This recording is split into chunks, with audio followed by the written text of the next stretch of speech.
Kunnickal opticals, Erumalloor.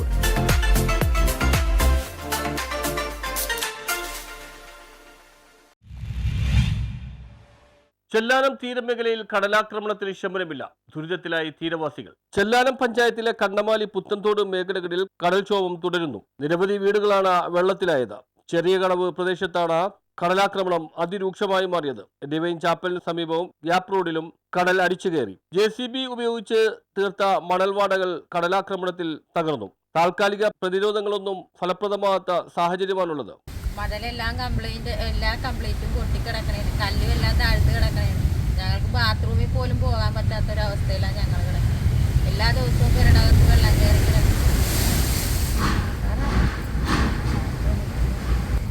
ഇതിനെന്തെങ്കിലും ഒരു മാർഗം ഞങ്ങൾക്ക് കണ്ടെത്തി ഒരു പ്രതിഫലം കാണുവാൻ ഞങ്ങൾ മരിക്കുമ്പോൾ ഒന്ന് കണ്ടു മരിക്കാൻ പറ്റുമോ? ഞങ്ങളുടെ കൊച്ചുങ്ങൾക്ക് അങ്ങനെ ജീവിക്കണ്ടേ? എന്തൊരു കഷ്ടമാണിത്. എത്ര കൊല്ലമായി ഞങ്ങൾക്ക് ഭക്ഷണം വെച്ച് കഴിക്കാൻ പറ്റണില്ല. ഇതിന് എന്നിട്ട് ആരും ഒന്ന് അന്വേഷിക്കാനും കൂടി വന്നില്ല. ഒന്നും ഈ കടലിൻ്റെ തീരത്തിലൊക്കെ മക്കൾ എന്ത് ചെയ്യും? ഞങ്ങളിത് എന്ത് പാടിത്? എന്താണിത്? ഈ ഗവൺമെന്റിന് ഒന്നും ചെയ്യാൻ പറ്റണില്ല. ഞങ്ങളിത് അനുഭവിക്കണേന്നറിയാവോ? വർഷങ്ങളായി ഇത് അനുഭവിച്ചുകൊണ്ടിരിക്കുന്നത്. ഒരു രക്ഷയില്ല. ഞങ്ങൾ ഓർക്കും ഈ വർഷം ഇത് അനുഭവിക്കുമ്പോൾ ഓർക്കും അടുത്ത വർഷം ചിലപ്പോൾ ഞങ്ങൾക്ക് ഇത് റെഡിയാക്കി തരുമായിരിക്കും. പിന്നത്തെ വർഷവും എല്ലാ വർഷവും ഇത്. ഉച്ചയ്ക്ക് 1 മണി മുതൽ 2 മണി വരെയായിരുന്നു ശക്തമായ കടലാക്രമണം ഉണ്ടായത്. കടലാക്രമണം രൂക്ഷമായിട്ടും ആളുകൾ ക്യാമ്പിലേക്ക് പോകാൻ തയ്യാറാകാതെ പ്രതിഷേധത്തിലാണ്.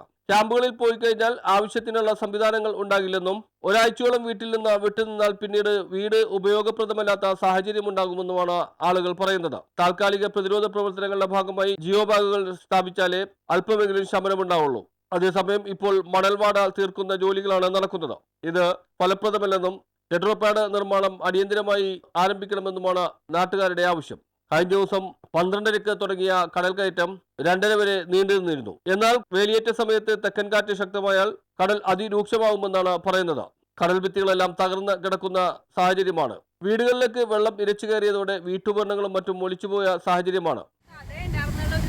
കടല് കയറാതിരിക്കാനായിട്ട് പക്ഷെ ഇപ്പൊ 2 ആഴ്ച മുമ്പത്തുള്ള കടൽ കയറ്റത്തിന് ആ മതിലൊക്കെ ഇടിച്ചിട്ട് ഇപ്പൊ മൊത്തം വെള്ളം കയറി ഞങ്ങളുടെ മൊത്തം വെള്ളമാണ്. അകത്തൊക്കെ എല്ലാം വെള്ളമാണ്. രാവിലെ കടൽ കയറാൻ തുടങ്ങിയിട്ടുണ്ടെങ്കിൽ ഞങ്ങൾ വൈകുന്നേരം ആകുമ്പോഴത്തേക്കും മൊത്തം ക്ലീനിങ് ഒക്കെ കഴിഞ്ഞ് രാത്രി ഉറങ്ങണമെങ്കിൽ ഞങ്ങൾക്ക് എല്ലാം ക്ലീൻ ചെയ്ത് കഴിഞ്ഞാലേ ഉറങ്ങാൻ പറ്റില്ല. എല്ലാ ദിവസവും ഞങ്ങൾക്ക് ഇത് തന്നെ ഞങ്ങളുടെ അവസ്ഥ.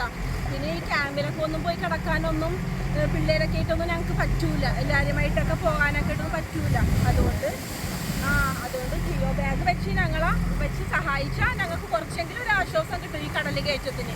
അല്ലാണ്ട് ഇത് കണ്ട ഈ മതിലില്ലാണ്ടായപ്പോഴത്തേക്ക് നോക്കിക്കട്ടെ മൊത്തം വെള്ളം കയറി മൊത്തം എല്ലാ സ്ഥലവും എവിടേക്ക് നോക്കിയാൽ കാണാം. മൊത്തം വെള്ളത്തിലാണ് ഞങ്ങൾ. എല്ലാ ദിവസവും വെള്ളത്തിലും എല്ലാ ദിവസവും ഞങ്ങൾ ക്ലീനിങ് രാത്രി കിടന്നുറങ്ങണേക്കാളും മുൻപ് വരെ.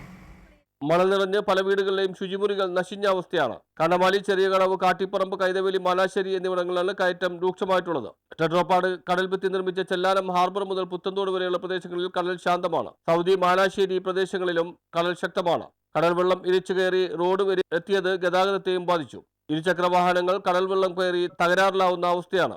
വേലിയേറ്റ സമയത്ത് റോഡിൽ മുട്ടറ്റം വെള്ളം നിൽക്കുന്നതിനാൽ വാഹനങ്ങൾ സഞ്ചരിക്കാനാവാത്ത സ്ഥിതിയാണ്. പലരും ബന്ധുവീടുകളിലേക്ക് മാറിയിട്ടുണ്ട്. News bureau, Chellanam.